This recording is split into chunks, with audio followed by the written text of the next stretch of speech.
Welcome to The World Today. I'm Waqas Majid Khan. Today, in the first segment of our show, we have a very special guest from Malaysia. He is the Secretary General of the D8, which is the Organization for Economic Cooperation. Welcome to our program, sir. How are you doing? I'm fine, thank you very much. So let's talk about the mission statement of the D8 and how far have we come along achieving our goals? Thank you very much, first of all. Now D8 has been established about 21 years ago, when the founding fathers of these 8 member countries met together, and they come out with Istanbul Declaration, and that's where they set 6 principles about peace, justice, equality, and so on, and they set the objective that we will have this economic cooperation among member states for a reason that we can look for the economic growth of member states, as well as lifting the standard of living of citizens of all the member states. All right, so that's a wonderful and a lofty goal, but I think as far as most of us are concerned, we are still struggling to achieve that. Of course. Well, let's talk about the major aims sector-wise, sir. The first one is agriculture and food security. How far do you think we have made progress in agriculture and food security, especially when we talk about Pakistan and Malaysia? Pakistan, being an agricultural country, has a lot of scope for exporting our agricultural produce. Yes. And would Malaysia be one of those countries that would be interested in importing Pakistani products? Please. The sectors that we decided when we established this organization were in 6 areas. The first is, of course, trade, and then industry, agriculture and food security, transportation, energy, and we include a new one in tourism. When talk about agricultural sector, I think there were initiatives before, a small initiative in the context of some product. For example, at one time we in fact designed a special agricultural aircraft to spray fertilizers. Well, we built a prototype, but they cannot continue, producing it for some technical reason. But there were some program initiative developed over the years. For example, if I can quote something like tilapia breeding in fishing industry, for example. And there were a lot of workshop training program conducted. And we have held like 5th ministerial meeting at ministerial level. And right now we are talking to Egypt to organize the 6th meeting. Inshallah, we hope that early next year that we will be able to talk about, again, how we want to proceed in developing this context. You asked me about Pakistan and Malaysia in the agricultural sector. No doubt, I think most of member states are still relying on this sector. Therefore, we give importance. And at the secretariat level, I'm talking to FAO in particular. I'm talking to UNCTAD, and we have signed agreement with Islamic Development Bank for them to provide some kind of funding and financing some of the project. So we are looking at a thematic kind of arrangement to come up with one specific common interest that will be useful to all member states. And Malaysia and Pakistan can take active participation in this to develop this sector. We look at Pakistan in particular to provide also all this need. That's the way I see it, yes. Well, of course, for Pakistan, sir, agriculture is the backbone of our economy. But now we are at that stage where we want to expand our industrial production as well. We want to promote industry as well. And one of the sectors that has been ignored in Pakistan is the energy and minerals sector, mining sector, not so much. So is there some program in which that natural resources can be exploited among the D8 countries? Yes. Energy sector, as I said, was named as one of the important sectors. But what I would say, we have not done much about this sector. Despite the fact that many member states produce petrol and gas in particular. There are companies that come to us to talk about, biodiesel, biodegradable initiative, for example. I had a visitor coming from Indonesia, for example, talking of how best we can develop this sector, to benefit all, because member countries like Bangladesh, Nigeria produce a lot of item that can be turned into biodegradable things. So we are talking now, but we have not done anything, I would say, substantively in the area. But this is potential sector.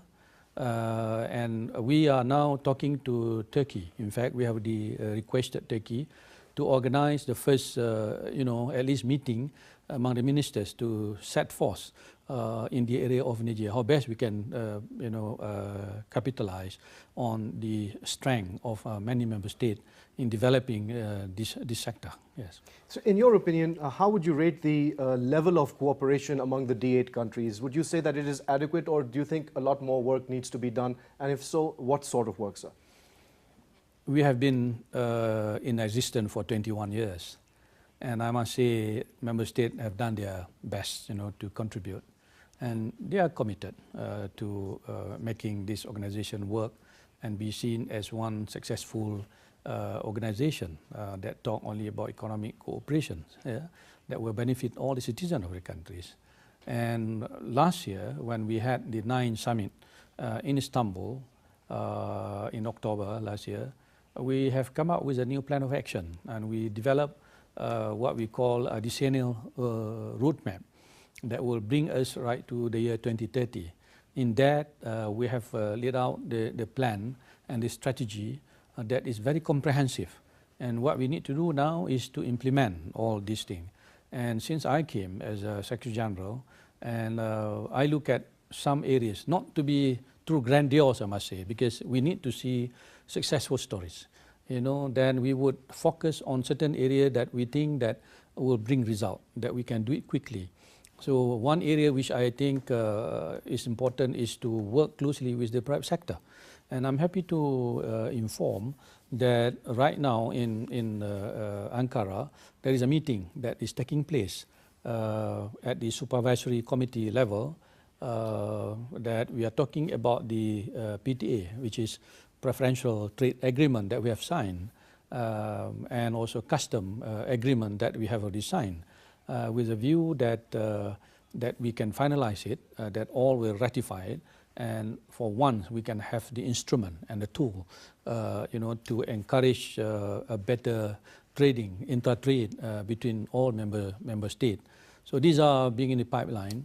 And inshallah, I think we look at, I believe we have a really good future if all are committed. And this is the indication given to me, in fact, today also when I met with the Excellency Foreign Minister, and he gave his full support. I think, Pakistan has been very committed to the aid, and we count again on Pakistan to show, the example of a real commitment.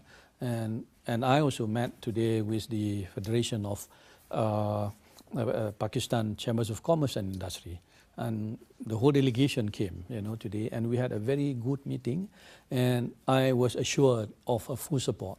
And also, we are going to have this meeting of the Commission and the Council meeting in Antalya, Turkey, from 1st to 3rd November, and in that also we are going to have, for the first time, and in fact we are finalizing to sign for one the charter of D8 CCI, or Chambers of Commerce and Industry, and all the president of all national chambers of industry will be there to sign this charter, and we are going to work out the strategy of how best we can get private sector to participate in all the program, inshallah. Yes. All right. You also mentioned, sir, that for the first time tourism has been included in this program. We want to talk about tourism. Malaysia is a destination which is a very favorable destination for tourists. How can we improve tourism in Pakistan, sir? What lessons can Pakistan learn from Malaysia in terms of supporting our tourist industry? In the context of D8, let me say, you have many countries that have developed tourism to a level that we in D8 can be very proud of. Countries like Turkey, for example, that receive like 36, 38 million tourists every year. Malaysia now has come to that, almost that level, and listed among the top destinations. Egypt, despite the fact they are going through some issues now, economic issues, but tourism is the backbone of the economy of the country. Indonesia, for example, is promoting it in a very large way. Pakistan, when I come to Islamabad, mashallah, I'm impressed to see green, very clean city, you know, very organized, peaceful. That is already an element of attraction.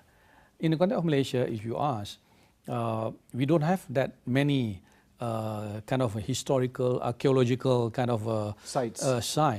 Yet we exploit on what we have. Number one, the people, the diversity of our different culture, different ethnic, different religion, whatever, and we take it that is our diversity that will bring you know, something that will be useful for the country. And you develop industry, and tourism in Malaysia has been put into a huge service industry. So tourism in Malaysia is not about visiting a place. Tourism in Malaysia is about education system, about our health system, about our sport system, about nature, about shopping, about anything that you can link to service industry, and that's what it is. And I think that is the story that I can share in short of how we develop it. And Pakistan, I think, have all these resources. You have human capital here, a lot. You have also educated people. You have many historical places, archaeological sites, places for people to enjoy. Then you have nature, which is a beautiful part. I mean, you look at your mountain and so on. Indeed. It's beautiful. And if this can be developed and turned into an industry, as you said before, there were many Malaysian students coming to study in Pakistan. That's true. But in Malaysia, we developed a program in education, for example. We developed what we call a program called Malaysia, My Second Home program. People can come and buy property in Malaysia. While sending their children to study in Malaysian institution, the young children can come to study for short term at Malaysian school and in some other institution. But at the same time, we allow them to even open business, for example. You know, they can own a factory or something like that, 100%, and they are given visa, renewable for 10 years, for example, and they belong to a special club. So we treat them like, you know, as investors. Yes, investors and so on. So they come, not only that they have their children to study in Malaysia, but they can enjoy the beauty and whatever facilities that is extended to them. So we are building it, putting it into one sector called service industry. So that's how we do it. And right now, education, for example, is attracting a lot of people. So we establish, we promote Malaysia everywhere in the world for them to come and study at Malaysian university. Therefore, we establish not only public universities now, we have like 500 private institutions that are able to attract new students coming with affordable price. So they provide it because their mother, father, family will come and visit them. That's a real success story, sir. Indeed, yes. Sir, let's talk about a touchy subject which is all around the world, the big question mark, and that is the environment and climate change. So is there any cooperation that the D8 countries are also making in order to protect the environments in the respective developing countries? Yes, this is one new issue which we are going to address because come at the end of the day, all member states are subject to achieving the SDG target as set by the United Nations. Indeed. And that include all these issues, you know, environmental issues and whatever that we need to subscribe to. And therefore, there must be a special ecosystem developed within the organization that would address this issue. We are following it, of course, but this is a new area that we are going to tackle because, as I said earlier, we have set 6 areas of focus.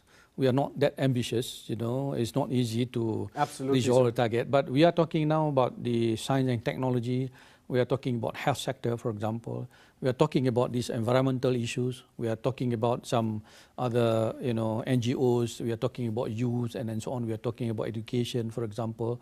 These are going to be new area that we will address, but let us complete our work, you know, first of all, so that we can show that this organization will be a kind of a new economic power. And what about infrastructure development, sir? Is there any program for cooperation in developing infrastructure in each other's countries in terms of foreign direct investment?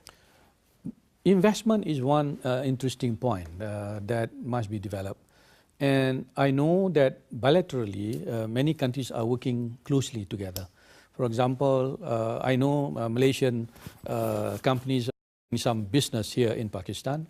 They have been invited to Indonesia, for example. They have been invited to Turkey also to share the experience, no, in terms of infrastructure process. But it is done at the bilateral level. And members of D8 are members of OIC, for example. They have got some other arrangement. What we do now, we do not want to duplicate the work already done by some other organization that we can benefit from. But member state of D8 will benefit more, not only as members of OIC, but members of D8 that talk only about economic cooperation. There are now interests, I can say, from the private sector in particular. And I have been reaching out to not only the government agencies, but talking to private sector that are interested to start investing in member state. And Alhamdulillah, lately, if I can share, many big group from Turkey, from Malaysia, from Indonesia are approaching us privately, in fact, to say that what are the opportunities available? Can we go to your member state? Can you help us? And this is exactly what we are doing, because we have the mechanism, because D8 is much more of intergovernmental organization, so that we have all the connection with the government.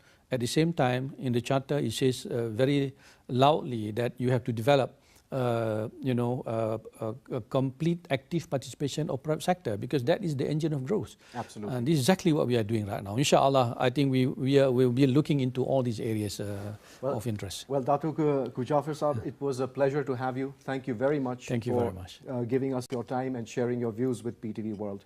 Well, you heard the conversation, and it's time for a short break. When we return, please stay with us.